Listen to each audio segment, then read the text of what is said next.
Indonesia harus bermain imbang dengan Burundi pada leg kedua dengan skor 2-2.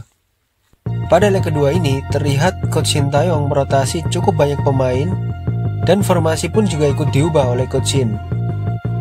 Pada leg kedua, Coach Shin menggunakan formasi 4-4-2. Akan tetapi jika dilihat dari permainan Indonesia bermain dengan formasi 4-3-3 dengan memajukan Yaakob Sayuri ke depan menjadi sayap kanan menemani Dimas Derajat dan Dendi Sulistiawan. Menariknya, kali ini Stefano Lillipali memiliki peran yang berbeda pada leg kedua ini. Karena Lillipali dijadikan pivot player atau playmaker yang aktif menyambut bola dari belakang. Namun terlihat Lillipali sedikit kesusahan dalam memainkan posisi atau peran barunya. Lalu ditemani dengan Mark Klok yang bertugas menjaga keseimbangan permainan dan Ricky Kambuaya yang lebih bermain sebagai gelandang serang. Sedangkan Burundi menggunakan formasi 2-5-3 yang jika dilihat dalam permainan Burundi bermain dengan formasi 3-4-3. Pada kali ini Burundi sudah benar-benar belajar dari kesalahan di leg pertama. Selain tidak mau kalah bermain di start game, juga ingin memperkuat lini tengah mereka. Karena dengan maksud tidak membiarkan Indonesia bermain dengan mendominasi permainan. Dan memang terbukti Burundi lebih banyak mendominasi permainan. Akan tetapi Burundi juga kesusahan dalam membongkar rapatnya pertahanan dari Indonesia. Pada babak pertama, Burundi tampil menguasai permainan karena jelas mereka memperbanyak lini tengah, sehingga membuat seluruh pemain Indonesia harus turun hingga setengah lapangan untuk membantu defense.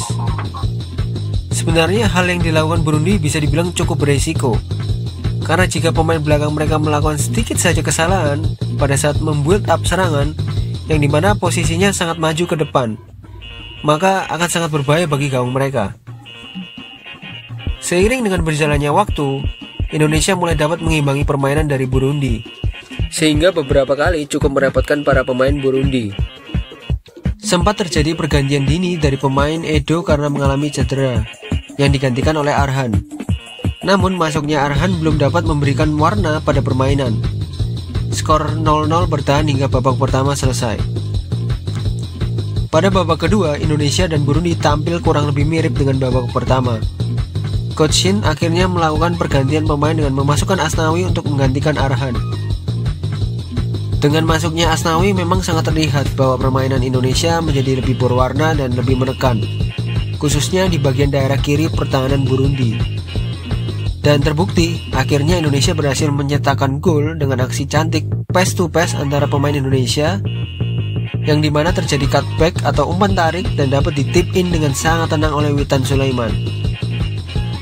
Lalu setelah gol dari Witan, terlihat Burundi lebih berkreasi dalam melakukan penyerangan dengan mencoba bermain bola atas, dan memang berbuah hasil melalui sundulan keras mantan pemain Premier League yaitu Saido Biraino. Momentum ini tidak ingin disia-siakan oleh Burundi, sehingga Burundi melakukan serangan dari bola atas kembali, dan kembali lagi membuahkan gol melalui bola atas. Indonesia kini tertinggal 1 gol dengan Burundi pada menit ke-90, dan bisa dibilang 90% Indonesia kalah karena gol kedua dari Burundi terjadi pada menit-menit akhir. Namun harus diakui kini Indonesia sulit untuk dikalahkan, apalagi semenjak adanya tambahan amunisi pemain naturalisasi. Tentu menambah kekuatan dari Indonesia baik dari pertahanan dan penyerangan.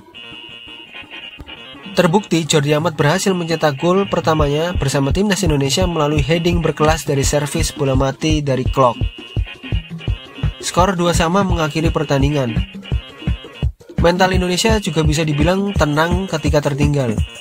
Maka dari itu, Coach Shin sempat berbicara bahwa Indonesia memiliki mental yang cukup bagus pada pertandingan kali ini.